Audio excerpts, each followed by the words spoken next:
Assalamualaikum warahmatullahi wabarakatuh. 6 tanda kalau Anda lelah secara mental, bukan seorang pemalas. Mungkin sepertinya akhir-akhir ini Anda mengalami sebagian besar waktu Anda di tempat tidur, berbaring, tidak melakukan apa-apa, dan tidak melakukan banyak hal. Anda termaksud orang yang mudah lelah dan tidak ingin melakukan apa-apa. Dan mungkin Anda menganggap perilaku itu sebagai sebuah kemalasan. Sudah berusaha, tapi belum juga bisa mengatasinya. Sampai-sampai kita bertanya pada diri sendiri, apakah kita ini malas atau ada apa dengan kita? Ada istilah yang namanya burnout atau kelelahan mental. Burnout merupakan istilah yang digunakan untuk menggambarkan kondisi stres berat yang dipicu oleh pekerjaan. Burnout tidak boleh dibiarkan berlarut-larut dan perlu diatasi dengan tepat karena dapat mempengaruhi kesehatan fisik dan mental. Berikut adalah 6 tanda bahwa yang Anda alami itu sebenarnya bukan kemalasan, tapi kelelahan mental atau burnout. Nomor 1, Anda terputus dari segalanya. Apakah yang Anda lakukan setiap hari seolah-olah seperti autopilot? Apakah ada perasaan pembiaran pada diri Anda sendiri? Jika Anda mengalami kelelahan mental atau burnout, salah satu yang mungkin Anda alami, tetapi tidak begitu banyak orang sadari dan pahami, adalah depersonalisasi. Orang-orang yang mengalami depersonalisasi paling banyak adalah mereka yang sedang berjuang dengan trauma. Mereka merasakan semacam mati rasa atau kekosongan emosional yang aneh. Seolah-olah mereka melihat kehidupan di luar diri mereka sendiri. Mereka tidak merasa seperti diri mereka lagi. Mereka tidak merasa terikat oleh apapun. Dan mereka terus-menerus berjuang dengan rasa ketidakberdayaan dan ketidakmampuan yang luar biasa untuk mengambil kembali kendali atas hidup mereka. Nomor 2, Anda dulunya termotivasi. Malas adalah kata sifat, dan bila jadi sifat, maka cenderung tetap stabil dari waktu ke waktu. Orang yang malas tidak pernah merasa ingin mengerahkan upaya atau menerapkan diri pada berbagai hal. Tetapi, jika Anda dulunya memiliki motivasi dan prestasi yang tinggi, sering unggul di bidang-bidang tertentu, dan akhirnya sekarang menjadi lelah, apatis, tidak termotivasi, maka kemungkinan besar Anda lagi menderita kelelahan mental atau burnout, bukan kemalasan seperti yang dipikirkan banyak orang. Nomor 3, dulunya Anda bersemangat. Perbedaan yang jelas antara seseorang yang kelelahan secara mental atau burnout dan seseorang yang malas adalah orang yang mengalami burnout itu memiliki hal yang mereka sukai, tapi sekarang mereka tidak menyukainya. Sedangkan orang-orang pemalas tidak memiliki hal-hal yang mereka sukai, baik itu bakat, olahraga, kegiatan akademis, atau hal-hal profesional secara umum. Burnout atau kelelahan secara mental itu dapat membuat Anda sulit melakukan hal-hal yang pernah Anda sukai. Anda bahkan mungkin membenci atau sudah membenci karena Anda merasa sudah bekerja terlalu keras dan merasa malah mendorong diri Anda ke tepi jurang atas apa yang Anda lakukan. Dulunya Anda begitu semangat, tapi sekarang sudah tidak. Nomor 4, Anda menjadi murung dan mudah tersinggung. Apakah Anda tiba-tiba merasa diri Anda akhir-akhir ini mudah tersinggung? Apakah Anda sering merasa emosi Anda di luar kendali dan Anda tidak tahu itu kenapa?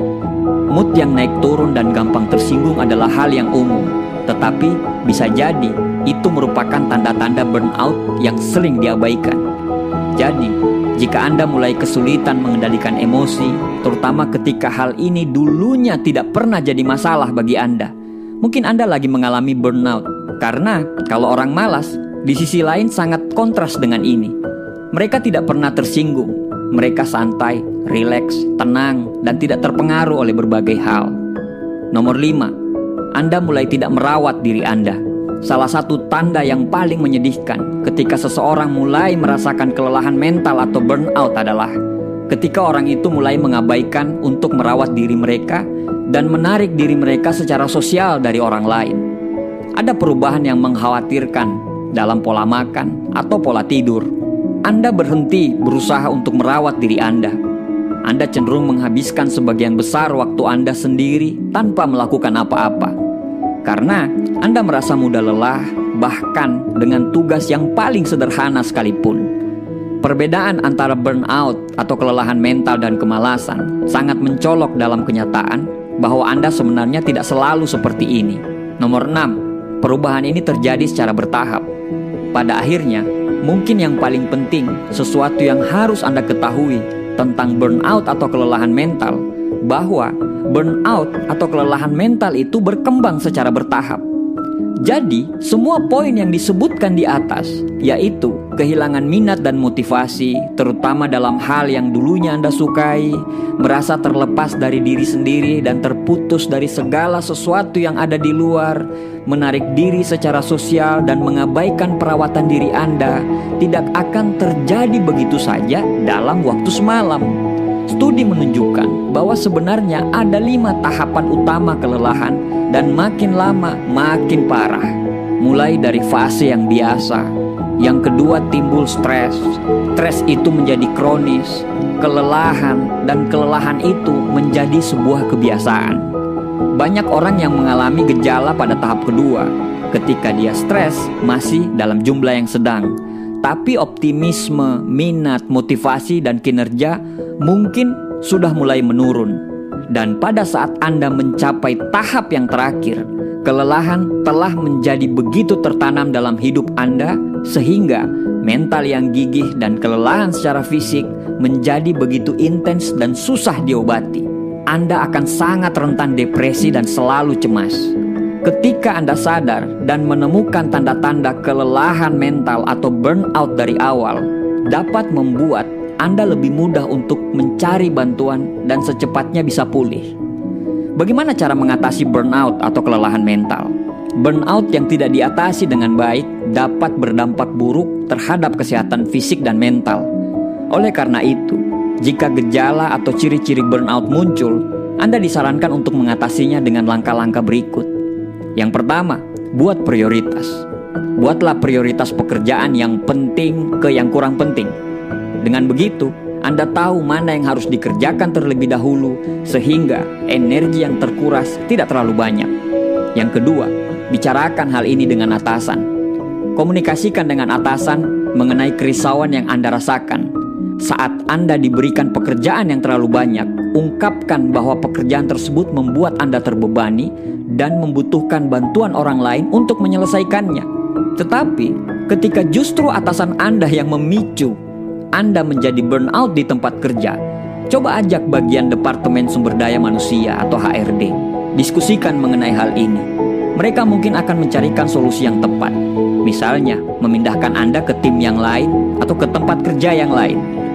Nomor 3, kurangi ekspektasi dan berikan apresiasi pada diri sendiri. Atur pola pikir dan bersikaplah realistis, sehingga Anda dapat menurunkan ekspektasi terhadap pekerjaan yang tengah Anda kerjakan. Dengan begitu, kecemasan dan stres di tempat kerja dapat berkurang. Selain itu, jangan lupa untuk memberikan apresiasi terhadap diri sendiri terhadap prestasi yang sudah Anda capai. Nomor 4, ceritakan ini kepada orang yang dapat dipercaya. Coba ceritakan apa yang Anda rasakan kepada orang-orang terdekat Anda. Meski tidak selalu mendapatkan solusi, cara ini dapat membantu melepaskan emosi negatif dan mengurangi stres di tempat kerja. Nomor 5, jaga keseimbangan hidup. Anda bisa menjaga keseimbangan hidup yang baik. Anda juga perlu bersantai dan melupakan pekerjaan sejenak dengan pergi bersama teman-teman atau melakukan hal-hal yang Anda sukai seusai jam kerja berakhir. Hal itu akan dapat membuat pikiran Anda menjadi jernih dan Anda siap bekerja kembali keesokan harinya. Jika memungkinkan, ambillah cuti dan pergilah berlibur. Karena ini juga dapat membuat pikiran Anda kembali jernih, semangat, dan bisa termotivasi kembali. Nomor 6, ubah gaya hidup. Terapkan gaya hidup yang sehat dengan cara mengkonsumsi makanan sehat, rutin berolahraga, dan tidur yang cukup. Hal-hal ini dapat mendukung tubuh Anda menjadi sehat dan pikiran Anda lebih mudah fokus, sehingga menurunkan risiko terjadinya burnout atau kelelahan mental. Burnout atau kelelahan mental dalam pekerjaan tidak hanya berpengaruh pada hasil kerja Anda, tapi juga dapat merenggangkan hubungan dengan orang-orang sekitar dan menurunkan kesehatan Anda. Oleh karena itu, apabila ciri-ciri burnout atau kelelahan mental muncul, segera atasi dengan cara-cara di atas. Itulah 6 ciri-ciri kalau Anda mengalami burnout atau kelelahan mental, dan 6 cara bagaimana caranya mengatasi kelelahan mental atau burnout tersebut.